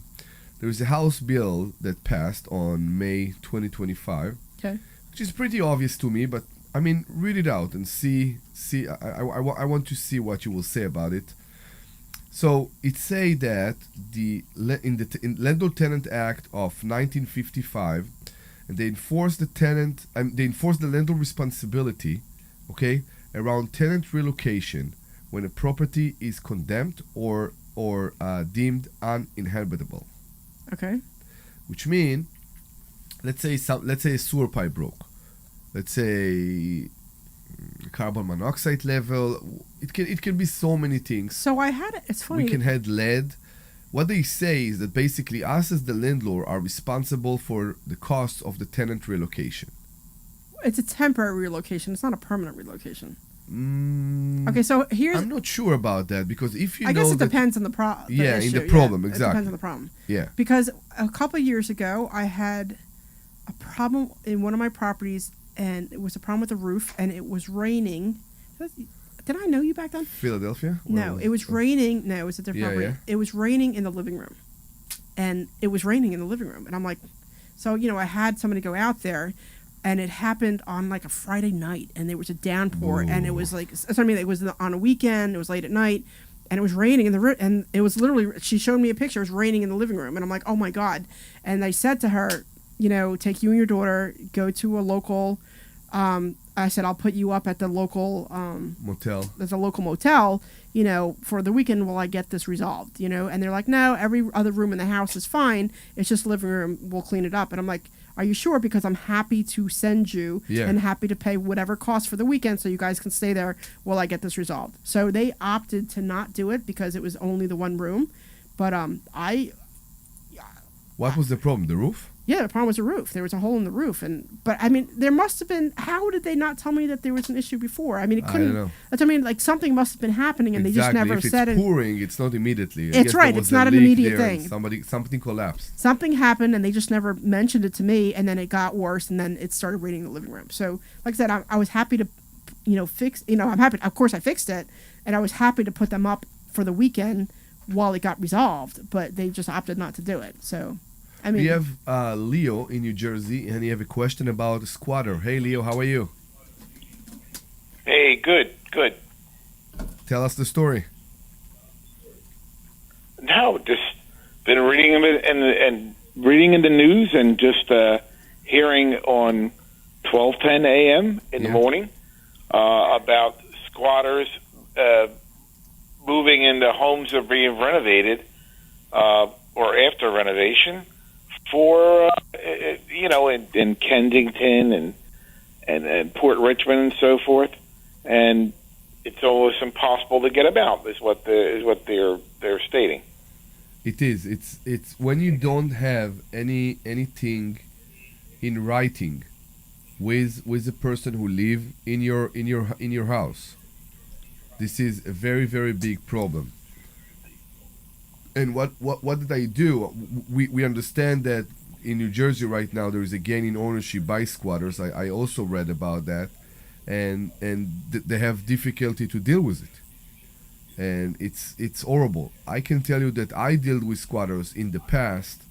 The way to me to deal with a squatter is to put them on a lease, regardless to if they will pay, regardless to if I pay, if I take security deposit, regardless to anything at all. I want to be on a contract with them to be able to evict them. Because to remove a squatter that say that he have an unwritten lease, or he was there before me, or he has an agreement with the previous owner or whatever, it's much easier to deal with a person like that when you have a written agreement, a written lease with them. So that's part of the problem. Okay. Yeah. That's part of the problem. The part of the problem was somebody with 5 kids suddenly occupies your property, your vacant property, and then they say they have a lease that they paid somebody, cash for, and that's it. Right? I mean, you can't call the cops. You can't, right? So how do you deal with that? How do you get them? Why would they sign a lease? I mean, they could sit there and say, no, I already have a lease, and here it is, and it's a phony baloney one, but you got to go to court to prove it. No, listen. There is an exit for any situation, especially to a situation like that. If you are the owner and they present a lease with somebody else, they must explain that in court. And I know in New Jersey it can take a bit more time than what we experience right now in PA, but you will be in front of a judge in just a few weeks. And if they show a lease that is not with you, is not with the previous owner, maybe the previous owner will come and testify you have never met them before, they will have a problem. They will have a problem. You're the owner. Okay. Yeah. This is what I say. You're the owner of a property. Yeah. And suddenly you go there and there are 5 people. There are 6 people. A person, a mother, and then 5 kids. Okay. Okay. And they say they whatever. They just moved in. All right. And they got in through the back door, which normally is trespassing. So I see what you're saying, but they can trash the property. They can do a lot of damage in a couple weeks. Okay. Okay. So could I move in with them? I mean, not you. If I was the homeowner, could I move in with them? So I'm not sure we can talk about all that in the radio. I will tell you right now. Okay. Yes. Okay. I will tell you right now. Exactly right. Okay. If I were you and it's my house, and I will feel comfortable with that, I won't feel that people will shoot me because of that. I will do exactly what you just described. I will move in with them. Okay, I got what you're saying. I think so. All right, no, I could hire. I mean, whatever. You could hire some badasses that go in there. I won't go there. I mean, there are people that actually do it for a living. They'll move in with squatters and. And it's a problem. Yeah, once again, it didn't happen. I'm trying to prevent it because I have a home in Maryland and a home in New Jersey. Okay. So you want to prevent all this crapola. I mean, I don't know how the squatter rights ever existed. Okay. I have no idea. Do you understand? I had a real estate license. So do you understand the squatter right are built on a lie? Squatter right is not built on I broke into this property. Squatter rights are built on I have right to be in this property. They believe that they have a right to be in this property, and normally with a squatter, when they go to court, that's what they say, and they show something to prove that. That's what make them a squatter or a serious squatter that move from one house to another. They will call the electric company and they will put the bill on their name. No, they won't pay it, but they want the bill with their name at that address. And now you, as the owner, what you will need to do, you will need to go to the electric company and said no, they just took the bill from my name, and the electric company should never allow that because there is no written lease, there is nothing on them, because the electric company will never check. If you will call right now and ask to take my electric bill on your name, there is a very good chance that the electric company will allow you to do that. And that's part of the problem.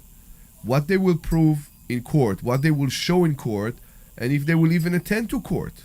So, Leo, I guess I'm not sure. What is it? Attend to court. What is it you're asking? So, I had a squatter in my one property in Philly. How do you prevent squatting? Okay, you're advocating real estate investment. Okay. Yeah. How are you in Delaware, Pennsylvania, whatever? So, how are you advocating how to protect yourself So you okay, can not after the fact, before the fact. So there's only if somebody wants to get into your house, they're gonna, Leo. It's if you live in your house that you're living in now, you know my right. I have somebody That's who always one thing. Yeah, I right. have somebody who always says to me, he's like, a door is just as good as, you know, it doesn't matter if you could have a $10,000 door or $1,000 door. It's just a right. It's just keeping somebody right out. You know, if somebody wants to get into your house, you're going to get into your house. Yeah. Okay. So I do know that like some people board up their houses and if it's empty while they're waiting for a renter. I've seen that done before. But if you have a squatter who wants to get into your house, they're going to get into your house, and then you have to just do the legal way to get them out of there. So that is, you know, depending on where you're at, you know, so I had a lawyer that I had a property in Philly that had a squatter in there, and I had to get her out. And it, you know, I have to be honest and tell you that I went about it the wrong way because I didn't know any better. It was one of my first properties and I didn't know any better. But, you know, I got a lawyer and, you know, we had to get them out, and then we had to get the sheriff to come and pull them out and all that kind of stuff. Right. But, I mean, if somebody wants to get in there, they're going to get in there, but you just need to do what you can to protect yourself. So you can put up a camera, you can get, you know, some kind of door or you can block, you know, put wood on the windows so that it's harder for them to get in. But the other thing too is that you're looking at something that is not. It's not like 90% of the empty houses have squatters in them. I mean, you're talking about, you know, you finish a house, and then within a month or two you have somebody in there living in there. So the odds of it happening aren't like it's 90%. It's you're taking something that happens here and there and making it sound like it happens 100% of the time, and that's just not really true. So out of 20 properties, I had one squatter. You know what I mean? And I'm not saying it was a fun experience because it certainly wasn't. But the likelihood of it happening isn't as high as you make it sound to be. And if somebody wants to get into your house, they're going to get. Okay. If somebody wants to get into the house that I live in, you know, I can tell you that there's guns pointed at their head, and I hope that they're smart enough to get the hell out of my house. But I mean, if somebody really wants to get into the house, they're going to get into the house. So you can't worry your life about something. Not your main living quarters, even though New Jersey. But it doesn't matter. In New Jersey, the squatters have it's funny to say that they have rights. Right, but you still need to go through the legal system to get them out. I mean, and it sucks and it's not great. But I mean, you know, I'm not advocating for you to go in and do anything illegal, because that's certainly not something we're advocating. It will take you. Of course not. But it will take some time. But if somebody really wants to get into your house, no matter what house that is, they're going to get in. You know what I mean? Like, you know, unless it's underground and hidden, you know, like if somebody really wants to get into your house, they're going to get in. And we need to understand that if somebody wants to move into your house, okay, and they're moving like you described, maybe with 5 kids and all that, apparently they know what they're doing. They don't care to let their family experience their kid, their family, like I said, experience such a thing, such. I don't know even how to describe that. Yeah. I honestly don't know, and they are ready to pay the price. So yes, it could be a fight, but they need to, during this fight, go through a lot. Yeah. I can tell you that even with a tenant, it can be a fight. But if you do it by protocol, and we do have a protocol of what to do here when a tenant is not paying, when you have a problem with them, there is way to deal with it. You just need to follow protocol. That's why we say to all the tenants all the time, I mean, on the 15th we are filing. We are not waiting any longer. And yet we have people that have squatters, that have tenants that haven't paid for months, and they're still waiting for something to happen. And I think that's the other thing too, is you have to take action. Exactly. You have to take action. Yeah, instead of just waiting, you have to take action. So you I have think to make it. You have to take action. So I think we have to go to commercial real quick. Yes. All right, and then we will be back. No, it's fine. Yeah, and then we will be back in like a minute or two. Thank you so much, Leo, for calling. Thank and then we have to run to commercial real quick. Hey, this is Larry Steinhouse with Investor Schooling. All right, you're clear. How many times are you going to listen to my voice you want me to cut before that guy you loose? finally go to investorschooling.com? I can't believe you haven't signed up for a class yet. You're going to learn real estate investing. You're going to learn stock options trading. You're going to learn things about money that you didn't even know existed. Go to investorschooling.com right now. Oh, my goodness. This Thursday, investorschooling.com, and take that free class. See you there. Hey, this is Larry Steinhouse with Investor Schooling. Listen, I know sometimes you worry about coming to see me because you don't want to invest in real estate, because you don't want to deal with toilets, trash, or tenants. I'm going to teach you a way that you don't have to deal with toilets, trash, or tenants, or even own any real estate and invest in real estate at the same time.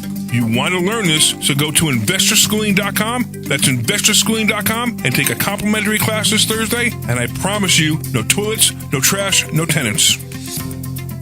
Hi, this is Larry Steinhouse, and I want to let you know that I buy houses. I buy houses from people that may be a tired landlord, maybe somebody who's having trouble selling their house, or maybe someone who needs to sell their house quickly. Well, all you need to do is call 855-939-1137. That's 855-939-1137, and I promise to answer the phone and help you with your situation. That's right, your house may be cluttered. It may be a house that a relative left you, or it may just be a house you just want to get rid of. 855-939-1137. Hi, this is Larry Steinhouse, and I want to tell you about a charity we formed called Lev 27. Lev 27 is a charity that helps people stay in their homes. Look, sometimes life happens. Many people live paycheck to paycheck, and if suddenly something happens and they can't afford to pay their rent, we will step in and help them. No, I'm We'll good. even cover any legal fees Yeah, to of keep course. them in their home. Go to lev27.org. That's lev27.org to find out how you can help or make a donation. Thank you. No, we good. This is Larry Steinhouse with Investor Schooling. Listen, you need to take a complimentary class this No, Thursday. make You need to another. learn how to Make invest one in real more. estate. You need to learn how to invest in the stock market. You need to learn how to invest in stock options. And you need to learn how to make more money than you've ever made before. Why aren't you here? Come to investorschooling.com. Take a complimentary class this Thursday and learn. That's investorschooling.com. Take your complimentary class this Thursday. We'll see you there. This is Larry Steinhouse with Investor Schooling.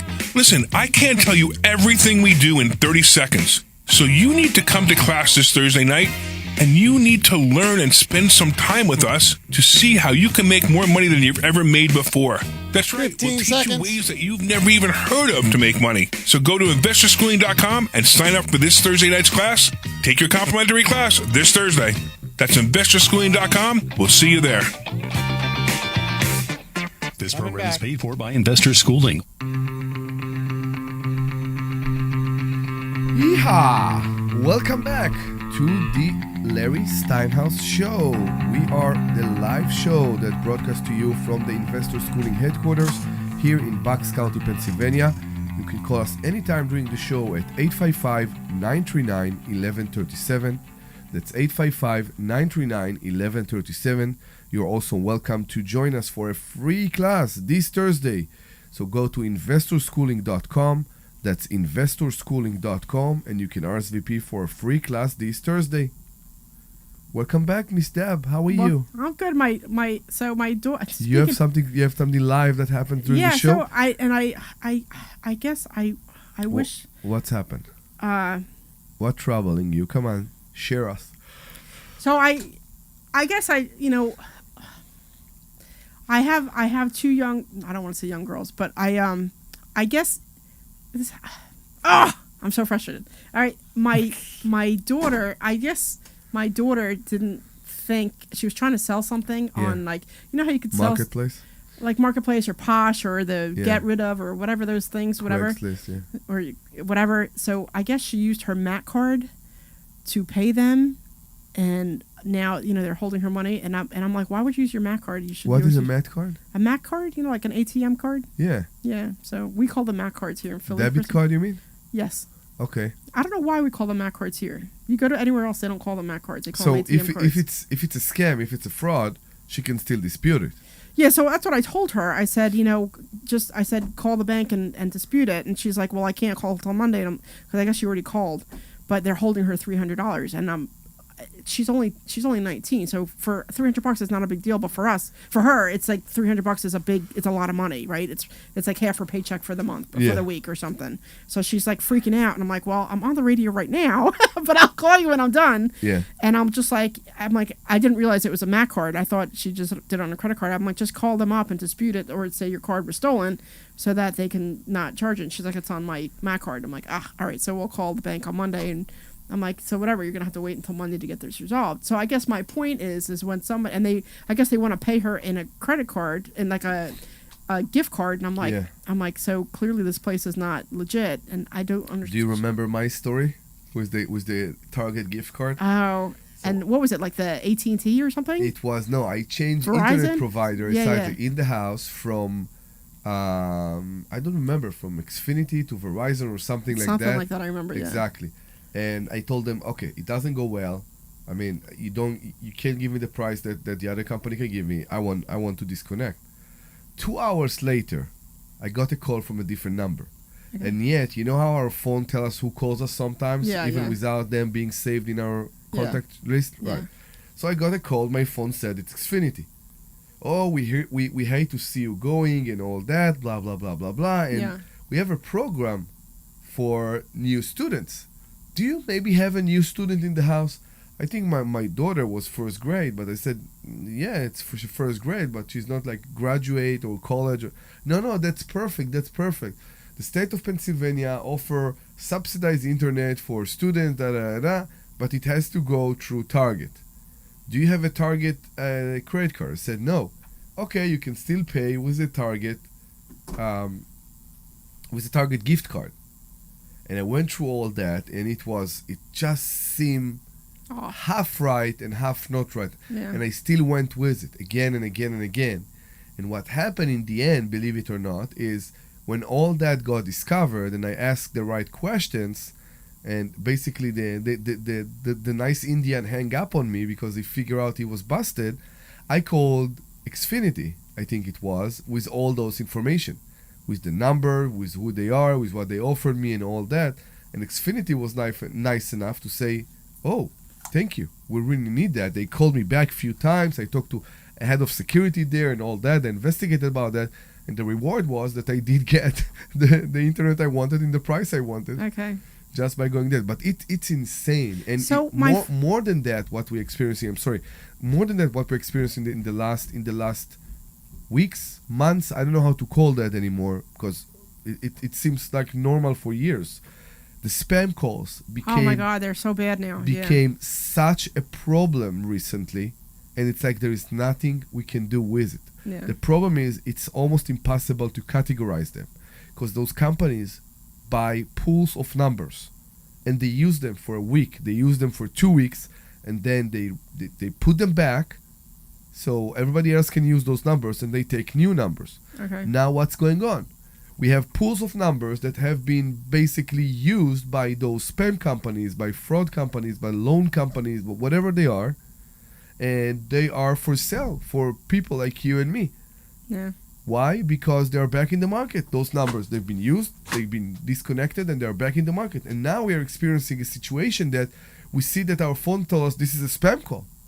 And we are answering those calls, and we are ready to be nasty to those persons. I know. I noticed that. And this is a tenant that is trying this is the tenant that is trying to rent from us. Yeah. And they just got this number. They just bought this line from the cellular provider. So this really became a big problem. It's not even when the phone tell us that this is a spam, we can't believe it anymore. I still get a call from Delaware at least twice a day from a woman who sells. She's Angela Adams. I don't know who Angela Adams is. Please call me and my crew, with me and my if you are Angela Adams, please call me at 855-939-1137. There you go, Angela Adams. Where'd you get to Angela Adams? Whoever that is. 855-939-1137. I want to talk to you. Like 2 calls a day. She called me with a recorded message, and she tell me to call her. Okay. How rude! I mean, what's going on in the world? Yeah. So a friend of mine, she was a little bit older. She got suckered in, also. Like, it sounds like a similar scam to what you had, and she ended up spending, I don't know, $300 or $500, and she ended up they told her she had to get a gift card to, I don't know if it was Target or if it was, Best Buy or something like that, or Staples or some kind of thing, and she just didn't know any better. And it bothers me because the people who are younger or the people who are older, they don't know any better, and they think that because they want to give the benefit of the doubt that people are being honest and real, and they're getting taken for, $300, $500, $1,000, and it's they need it for them. What do you say? The problem I've run into is I get those scam calls, and I'm just so like Pavlovian. My response is just to shut it down, not respond, not acknowledge it, not take the call, take the call, but then cut them off. I'm so in that habit that once in a blue moon, something will come through that's legitimate, And I almost miss it because you owe money to for this blood work or something legitimate, and you're just like, well, that's a scam. But it isn't a scam because you're just so used to shutting down scams. So Larry did this. It was like a week or two ago. He was having, his mom was coming into town, and they were all going to go to Capitol Grill. Were you there for that? So I was there for that. And Larry is very nasty when he gets on. When he always is like, "What do you want to waste my time with today?" That's how he answers his calls. Yeah. And I guess though he was nasty to this one woman, and she's like, "Excuse me," and he's just like, "What are you wasting my time with today?" She's like, "I just wanted to see if you were coming into dinner tonight. This is Capitol Grill call," and he's like, "Oh my god," he's like, "I'm really sorry." And then I guess they had the date down. It should have been Sunday instead of Saturday or Friday or whatever day they had, and he's like, "I'm really sorry about that." But he does the same thing, and that's what happens. Like I've learned to not answer those calls, and then on occasion I'll answer it just to see. But I'm already in a bad mood. I know. When you answer the call, so you're already like whoever's on the other line, even if it is legitimate, they're already on and out. You know what I mean? Like you don't even know who these people are, and you're already pissed off at them. And it's interesting. You know, it's just, and you're right, Glenn. It's like, what if it is a real call?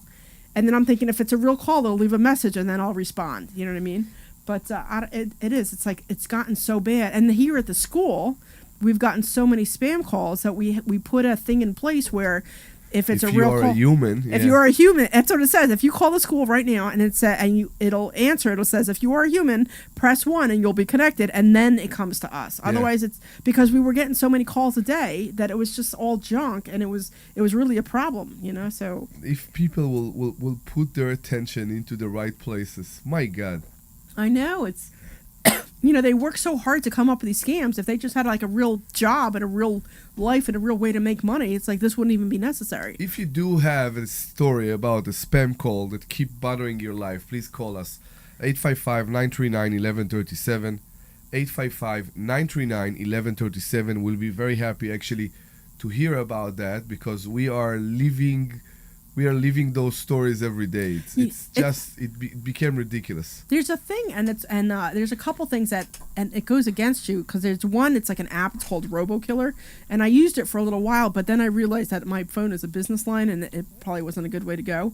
But then one of my friends, she's hard of hearing, so she has them. She's what? She's hard of hearing. She has a hard time hearing on the phone, so she was going through a program where they would transcribe it for her so that it was easier for her to read, but then the people on the other line think that it's a fake line now, so she has to kind of endure it. So it works both ways because you have somebody legitimate who's trying to really hear what they're trying to say on the other line because it's a legitimate call coming through, but she can't hear it, so she's trying to get help so she can hear it better. And then you have like programs like, you know, like I said, like I don't even know if they're still out there, like RoboKiller or like other programs where they'll take the call and waste the time for 15-20 minutes, you know. So it's hard on both ends, you know. It just is a mess on both ends. I remember somebody was saying that they pitted two people against each other where it was a fake call on one end and a fake call on the other end, and they connected them to say, hey, here's my tech team, and then here's my tech team, and they were going back and forth. Do you remember? I think somebody That's had awesome. that. Yeah. Yeah. So that was hysterical. So when I'm in the car, I am going with them. Okay. When I'm in the car, and they're calling me. Oh yes, tell me about it. Yeah, you say you put your phone down and come back 10 minutes later and they're still talking. sometimes they're still there. Yeah. I don't think because they work on commission. Maybe they do, maybe they don't. But the point is, as long as they're on the phone, why do they care? They don't care if I will shout at them or the next caller will shout at them, right? They just think about this kind of job. Maybe, I don't know how we went into this subject, but think about this kind of work. Those people go home to their family, to their husband, wife, to their kids, basically after being shouted at all day by people, and they keep doing it every day. And they keep doing it. It's so depressing right now. But now they also have the AI, which sounds almost human. It's pretty convincing. Some of the AI sounds really good. Like I've heard some of it, and you're like, whoa. Some of it, it's getting. And what's sad is it's like the worst that it's going to be right now. You know what I mean? Like it's the worst. The worst AI is ever going to be is right now, because in 10 years it's going to be 100 times better. But some of the AI, like I'm just like, wow. Some of them sound really good. You know, like some of them sound incredibly real. Yeah, there was one that almost fooled me, and then I said something like, "This is AI, isn't it?" And it had a little response ready to go where it said, "No, I'm speaking through a computer. That's why I sound this way." Yeah, correct. And the jig was the jig was up. Yeah. But then it called my girlfriend a week later, and it was we were in the car, exact same voice. I know because they got the idea that people are asking the same question: Are you a human? So I got the same thing that you just said. So you got a memorized answer for this question. Yes, it just sounds like that because I'm calling from a computer. So what I've done, and it throws it off because it gets quiet on the other end, is I'll say something completely unrelated. The sky is blue today, isn't it?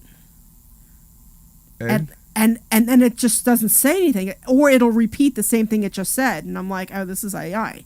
So like if you say something that's totally has nothing to do with the conversation, it doesn't know how to respond, and it'll repeat the same thing over again. But I've done that. It's just like the sky's blue today, like out of the blue. Quiet. And then it's either quiet or it repeats the same thing over again. And I'm like, this is AI. Yeah. Because if somebody was on the other line, they'd be like, what? You know what I mean? They'd be like, what are you talking about? But it doesn't know how to respond to something because it's completely not related to the conversation, and it doesn't make any sense. You're reaching a very scary point in life. I'm telling you. But like you said, Dr. Deb, it'll get better and better. And it'll it won't get just better. be. This is a worse I had to gonna think be. about it. I'm usually pretty savvy, and I had to think about it. I'm like, I think this is a computer. Yeah. I know. It'll get better and better. It'll get better, which is scary, which is scary. But I don't know. But yeah. It's just, ask it something. Well, next time you hear it something, ask it something that totally doesn't make any sense, and then see what it does, and you'll figure out right away. If you're not sure, ask it. Because the reason I did it is because I'm like, she sounds like a real person. She sounds like whoever it was. She sounds really real, and I'm like, when I did that, it just repeated it. I'm like, oh, this is AI. So yeah, I don't know. All right, so we only got a couple minutes left. Either call or tell us what's going on, or I don't know.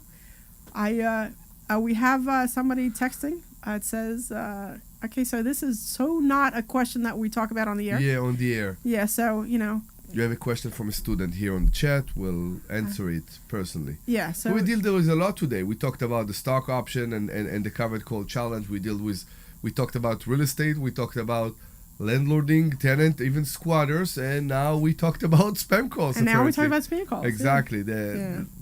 Yeah, every time you say spam calls, I get angry. I mean, I really, really, really get angry. It's the summer. I'm with my kids. And then I'm also trying to rent a unit. And every time I get those calls, I'm so mad. Yeah. I'm so mad. I got you. And we'll see. So there's got to be a special place. There's got to be a special place in Hades for those people who. in well, Hades? The people. What is Hades? Hell. Hell, yeah, in hell, yeah. People there's no trying to exploit old people and people who want that's just the worst of the worst. When you're trying to get old people to give you their life savings, man. I know that kills me when I hear stuff like my friend got taken. She got taken for like $500, $1,000, and for her. For what? What did they sell her? They were saying that it was something that there was a problem with her computer or something. And she just didn't realize it was. I mean, I'm listening to her. I'm like, this sounds like a scam. Everything about it sounds like a scam to me. When somebody calls you up and says, oh, you need to give us $500 to fix your computer, it's like, that's a scam. That's clearly a scam. But like some people who are older, they don't realize that, right? And it's the young and it's the old who get suckered in the most, right? And she got suckered in. She's like, oh, well, you have to give us a $500 gift card to whatever store it was. And then even the store's like, we don't think this is right. She's like, well, they said this. And then, and it was.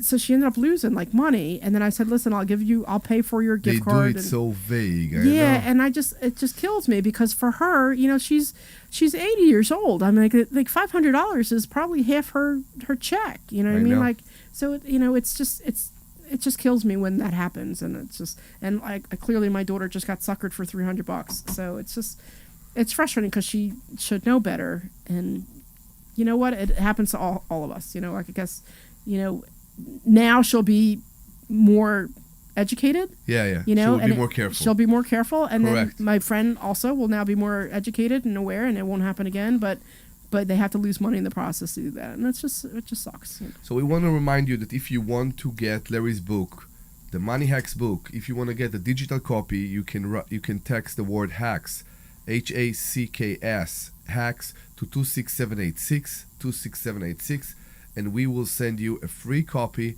of the book Money Hacks by Larry Steinhouse. And I think that's it. We had a great show. We are very happy to be here today, even though we are not. At least me, I'm not in the best health condition, but I'm still okay. I'm very happy that you are here. I'm very happy for everybody who called us today and discussed with us. We want to invite you to join us for a Thursday night class every Thursday. You go to investorschooling.com. That's investorschooling.com, and you will hit the RSVP button, and you can come and meet us in person and see that, yes, we are real, and also we are real the way we are, the way you hear us on the radio. So you can go to investorschooling.com and RSVP for a free Thursday night class. We'll be very happy to see you.